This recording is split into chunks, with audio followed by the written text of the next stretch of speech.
Now listen and answer questions 16 to 20.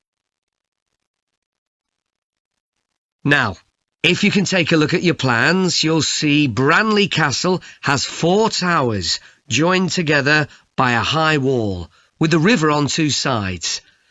Don't miss seeing the Great Hall.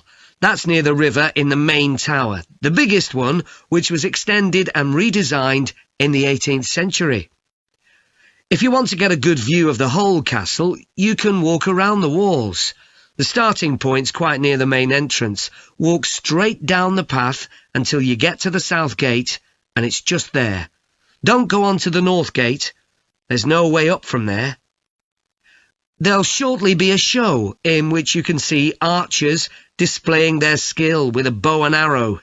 The quickest way to get there is to take the first left after the main entrance and follow the path past the bridge. Then you'll see it in front of you at the end. If you like animals, there's also a display of hunting birds, falcons and eagles and so on.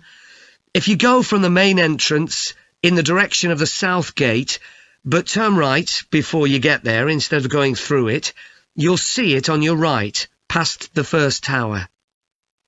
At 3 p.m, there's a short performance of traditional dancing on the outdoor stage. That's right at the other side of the castle from the entrance and over the bridge. It's about 10 minutes walk or so. And finally, the shop. It's actually inside one of the towers, but the way in is from the outside. Just take the first left after the main entrance, go down the path and take the first right. It's got some lovely gifts and souvenirs. Right, so we're just arriving.